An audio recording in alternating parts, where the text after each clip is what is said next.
Moi, Ibayalde, je suis... parce qu'Ibayalde, c'est une grande association où nous sommes 300.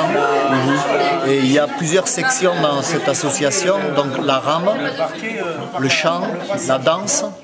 Et moi, je suis en même temps chanteur et rameur. Et je suis également musicien. Moi, en tant que basse, je suis content de voir qu'il y a des Québécois qui s'intéressent à notre histoire et qui essayent parce que maintenant, vous me parliez tout à l'heure à table d'un peu de relancer tout ça, et c'est important. Ce qui est important, c'est de pouvoir faire des échanges avec vous, des échanges réels où les gens de Trois Pistoles vont participer. Il faut que tout le monde participe. Et, vous nous comprendrez mieux, et nous, si on vient vous voir, on vous comprendra également mieux. Mais faire des échanges ensuite, que les gens de Trois Pistoles puissent venir au Pays Basque, que nous, on puisse les recevoir aussi ici, il n'y a aucun problème. On peut, au niveau culturel, au niveau d'échange culturel, au niveau sportif. Vu l'expérience que nous avions eue avec la traînière quand nous avions remonté le fleuve, ça a été une excellente expérience. On a été très très bien accueillis sur la côte nord, dans tous les villages. Et les régions, les ATR, avaient participé à l'organisation de ce qu'on avait fait, de ce raid-là. Et moi je pense qu'à l'heure actuelle, il y aurait possibilité de pouvoir faire un échange au niveau culturel, sportif et culinaire avec la région de Trois Pistoles et puis le Bas-Saint-Laurent et la Gaspésie.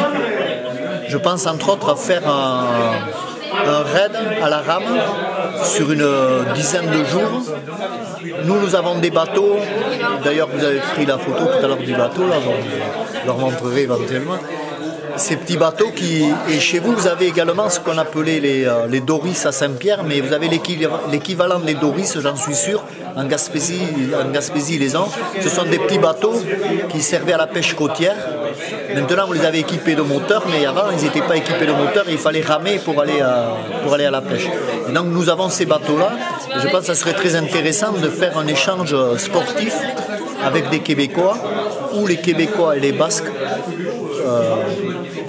participeraient à ce raid avec des hommes et des femmes, un mélange de jeunes, de personnes plus âgées, brasser un mélange de population et de pouvoir peut-être remonter de Gaspé jusqu'à Trois Pistoles en passant de village en village, de s'arrêter dans les villages et de faire, je pense que ça serait très convivial de pouvoir faire une petite fête chaque soir dans le village où on inviterait les gens à venir manger, à goûter à notre cuisine basque, faire peut-être de la cuisine québécoise et qu'on fasse des échanges culinaires, des échanges de chansons basques, de chansons québécoises, de musique basque, de musique québécoise, et d'avancer ainsi comme ça sur le fleuve Saint-Laurent pour arriver à Trois Pistoles, où on pourrait faire une grande fête qui serait, où on pourrait reparler du patrimoine maritime du Québec, du Bas-Saint-Laurent, du patrimoine maritime basque, parce qu'on est remonté dans cette partie du fleuve et il y aurait des recherches à faire à ce niveau-là,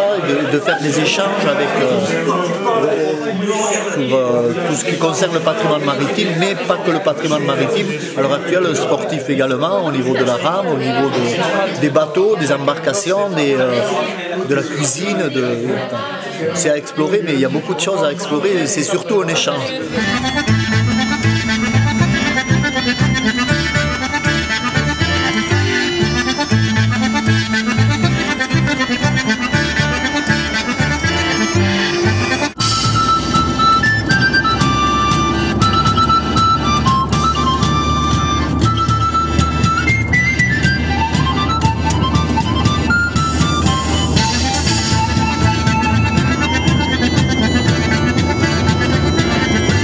Alors, donc, en 2006, nous avons amené la Biscayenne, nous l'avons amené à Québec.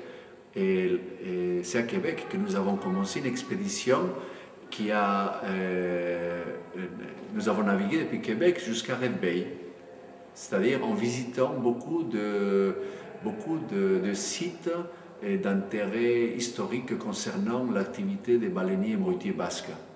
Et dans ce parcours, Et ces sites, dans une grande partie, ces sites ont été interprétés par les experts de Parcs Canada, des historiens, des archéologues qui ont pu nous montrer cette richesse de ce patrimoine commun des Basques canadiens. C'est quand même un grand bout de chemin, Québec-Red Bay. Ça vous a pris combien de temps? Ça nous a pris un mois et demi, 6 semaines à peu près. Ah oui. Oui. Et il faut comprendre aussi que beaucoup de ce temps, on l'a passé dans des ports, car le temps n'était pas toujours très bon pour nous. Il y a eu des tempêtes, il y a eu des courants contraires, et donc qui nous ont retardé beaucoup. Mais autrement, on a fait il y avait des journées, on a pu quand même naviguer très longtemps et faire des distances assez considérables. Donc jusqu'à présent, nous avons beaucoup de rapports avec Parcs Canada et surtout avec le département d'archéologie subaquatique et qui nous ont beaucoup aidés. Robert Grenier nous a fourni beaucoup de renseignements concernant notre passé technologique. Et maintenant, le fait de vous avoir ici, pour nous, c'est très intéressant car nous voulons approfondir ces rapports avec les Canadiens, surtout en tout ce qui concerne le patrimoine maritime basque.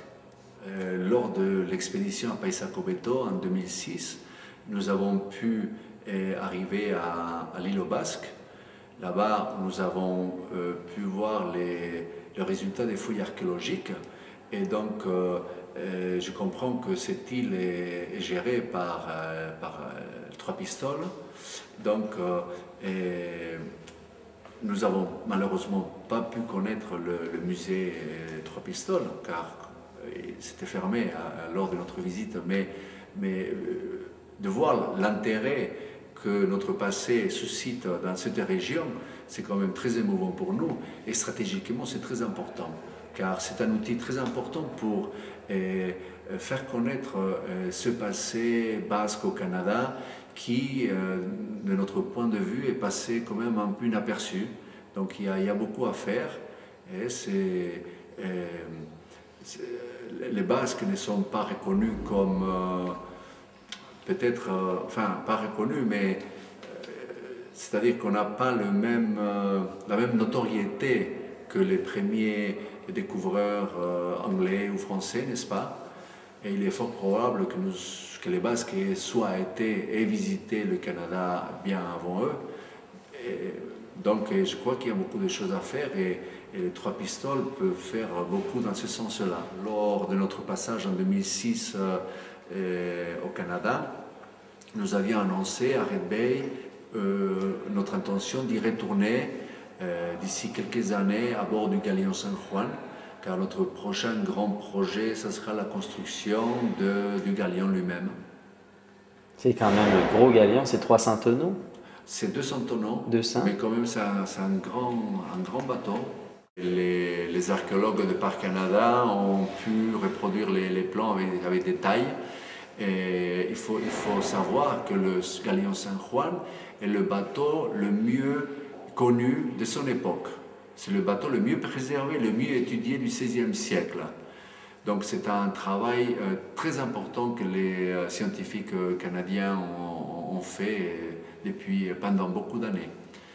Donc pour nous, c'était une chance inouïe que ce travail ait été fait. Et nous désirons bien évidemment mettre en valeur ce travail qui a déjà été initié par Parcs Canada et nous voulions le conclure en construisant la réplique du bateau pour mieux le connaître et aussi pour le redécouvrir en naviguant avec.